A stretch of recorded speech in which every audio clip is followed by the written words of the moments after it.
ಚುನಾವಣಾ ರಣಕಣದಲ್ಲಿ ಮಾತಿನ ಭರಾಟೆ ದಿನದಿಂದ ದಿನಕ್ಕೂ ಹೆಚ್ಚಾಗ್ತಾ ಇದೆ. ಅದರಲ್ಲೂ ನೇರವಾಗಿ ಶಿವಮೊಗ್ಗ ಹಾಲಿ ಸಂಸದರು ಹಾಗೆ ಬಿಜೆಪಿಯ ಅಭ್ಯರ್ಥಿಯೂ ಆಗಿರುವ ರಾಘವೇಂದ್ರ ವಿರೋಧ ಪಕ್ಷಗಳ ವಿರುದ್ಧ ಕಿಡಿಕಾರಿದ್ದಾರೆ. ವಿಪಕ್ಷಗಳ ಬಗ್ಗೆ ಮಾತನಾಡುವ ಅವಶ್ಯಕತೆ ನಮಗಿಲ್ಲ, ನಾವು ಮಾಡಿದಂತಹ ಅನೇಕ ಸಾಧನೆಗಳ ವಿಚಾರ ಇದೆ, ಅದನ್ನೇ ನಾವು ಮಾತನಾಡ್ತೇವೆ, ಅದರ ಮೂಲಕ ಮತಯಾಚನೆ ಮಾಡ್ತೇವೆ ಅಂತ ಹೇಳಿ ಪ್ರತಿಕ್ರಿಯೆ ನೀಡಿದ್ದಾರೆ. ಇನ್ನು ಇದೇ ಸಂದರ್ಭದಲ್ಲಿ ಈಶ್ವರಪ್ಪನವರ ಕುರಿತು ಪ್ರತಿಕ್ರಿಯೆಯನ್ನ ನೀಡಿದ್ದಾರೆ ರಾಘವೇಂದ್ರ. ಪಕ್ಷದ ಚಟುವಟಿಕೆಯಲ್ಲಿ ಭಾಗಿಯಾಗಲಿಕ್ಕೆ ವಿಜಯೇಂದ್ರ ಮನವಿಯನ್ನ ಮಾಡಿಕೊಂಡಿದ್ದಾರೆ. ಈಶ್ವರಪ್ಪನವರಿಗೆ ವಿಜಯೇಂದ್ರ ಅವರೇ ಖುದ್ದು ಮನವಿ ಮಾಡಿದ್ದಾರೆ. ಇದಕ್ಕೆ ಸ್ಪಂದಿಸುವ ನಿರೀಕ್ಷೆ ಇದೆ ಅಂತ ಹೇಳಿದ್ದಾರೆ. ವಿಜಯೇಂದ್ರ ಅವರು ಕೂಡ ಮಾತನಾಡಿದ್ದಾರೆ, ರಾಘವೇಂದ್ರ ಅವರು ಕೂಡ ಮಾತನಾಡಿದ್ದಾರೆ. ಈಶ್ವರಪ್ಪನವರ ವಿಚಾರವಾಗಿ ಗಮನಿಸೋಣ. ಹಿರಿಯರಾಗಿರ್ತಕ್ಕಂಥ ಈಶ್ವರಪ್ಪನವ್ರಿಗೆ ಇನ್ನೂ ಕೂಡ ಕಾಲ ಮಿಂಚಲ್ಲ. ಮನೆ ಈಶ್ವರಪ್ಪನವರೇ, ದಯವಿಟ್ಟು ನಮ್ಮ ಪಕ್ಷದ ಕಾರ್ಯಕರ್ತರ ಪರವಾಗಿ ತಮಗೆ ಕೈ ಜೋಡಿಸಿನ ವಿನಂತಿಯನ್ನು ಮಾಡ್ತಾ ಇದ್ದೇನೆ. ಎಲ್ಲ ಸಮಸ್ಯೆಗಳಿಗೂ ಉತ್ತರವನ್ನು ಕಂಡುಕೊಳ್ಳೋದಕ್ಕೆ ಸಾಧ್ಯ ಇದೆ. ಯಾಕೆ ನಿಮ್ಗೆ ಏನೇ ನೋವಾಗಿದ್ದರೂ ಸಹ ದೆಹಲಿಯ ವರಿಷ್ಠರನ್ನ ಭೇಟಿ ಮಾಡಿ ಆ ಸಮಸ್ಯೆನ ಬಗೆಹರಿಸ್ಕೊಳ್ಳಿ. ನಾವಂತೂ ನಿಮ್ಮ ಜೊತೆಲಿ ಇದ್ದೇವೆ, ನೀವು ಕೂಡ ನಮ್ಮ ಜೊತೆಲಿ ಇರಬೇಕು, ಭಾರತೀಯ ಜನತಾ ಪಾರ್ಟಿ ನಮ್ಮ ಕಾರ್ಯಕರ್ತರ ಜೊತೆಲಿ ಇರಬೇಕು ಅಂತೇಳಿ ಮತ್ತೊಮ್ಮೆ ನಾನು ಪ್ರಾರ್ಥನೆಯನ್ನು ಮಾಡ್ತಾ ಇದ್ದೇನೆ.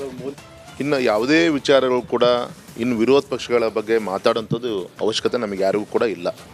ಯಾಕೆಂದರೆ ಇವತ್ತು ನಾವು ಮಾಡಿದಂಥ ಅನೇಕ ಸಾಧನೆ ವಿಚಾರಗಳಿದೆ. ಹಾಗೆ ಆ ಥರದಕ್ಕೆ ಒತ್ತನ್ನು ಕೊಟ್ಟು ಚುನಾವಣಾ ಪ್ರಚಾರದಲ್ಲಿ ಪಾಲ್ಗೊಳ್ಳುವಂಥ ಪ್ರಯತ್ನವನ್ನು ನಮ್ಮ ಪಕ್ಷ ನಾವೆಲ್ಲರೂ ಕೂಡ ಮಾಡ್ತಾಯಿದ್ವಿ. ಹಾಗಾಗಿ ಈ ಉಳಿದಂಥ ವಿಚಾರಗಳಲ್ಲಿ ತಲೆ ಕೆಡಿಸ್ಕೊಳ್ಳೋಂಥದ್ದು ಯಾವುದೂ ಕೂಡ ಇಲ್ಲ. ಇವತ್ತು ನಾವಾಗಲಿ ಪಕ್ಷದ ಪ್ರಮುಖರಾಗಲಿ ಮೋದಿಜಿಯವರು ಕೊಟ್ಟಂಥ ಸಾಧನೆ, ನಾನು ಮಾಡಿದಂಥ ಅಭಿವೃದ್ಧಿ ಕಾರ್ಯಗಳು ಇದೆಲ್ಲದೂ ಕೂಡ ಇಟ್ಕೊಂಡು ಕೆಲಸ ಮಾಡ್ತೀವಿ. ಇನ್ನು ಉಳಿದಂಥ ವಿಚಾರ ಎಲ್ಲದೂ ಕೂಡ ಒಂದು ಆದ್ಯತೆ ಅಂತ ನಮಗೆ ಯಾರು ಕೂಡ.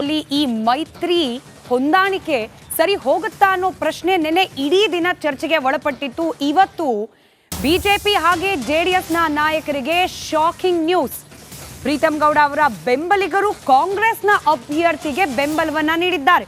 ಪ್ರೀತಮ್ ಗೌಡ ಅವರ ಆಪ್ತ ಉದ್ದೂರು ಪುರುಷೋತ್ತಮ್ ಕಾಂಗ್ರೆಸ್ ಅಭ್ಯರ್ಥಿ ಶ್ರೇಯಸ್ ಪಟೇಲ್ಗೆ ಬೆಂಬಲವನ್ನ ಘೋಷಿಸಿದ್ದಾರೆ. ಶ್ರೇಯಸ್ ಪಟೇಲ್ ಅವರನ್ನ ಭೇಟಿಯಾಗಿ ಮಾತುಕತೆಯನ್ನ ನಡೆಸಿದ್ದಾರೆ ಪ್ರೀತಮ್ ಗೌಡ ಬೆಂಬಲಿಗ ಉದ್ದೂರು ಪುರುಷೋತ್ತಮ್. ಆ ಮೂಲಕ ಮೈತ್ರಿ ಹೊಂದಾಣಿಕೆಗೆ ವರಿಷ್ಠರು ಮಾಡ್ತಾ ಇರುವ ಪ್ರಯತ್ನ ಸಂಪೂರ್ಣವಾಗಿ ಸಫಲವಾಗಿಲ್ಲ ಅನ್ನೋದು ಸ್ಪಷ್ಟವಾಗ್ತಾ ಇದೆ.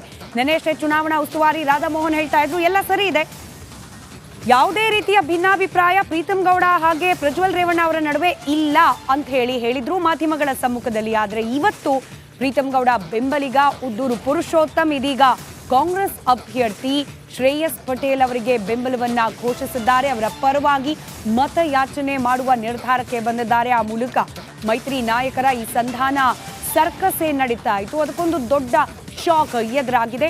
ಹಾಸನ ಲೋಕಸಭಾ ಕ್ಷೇತ್ರ ವ್ಯಾಪ್ತಿಯಲ್ಲಿ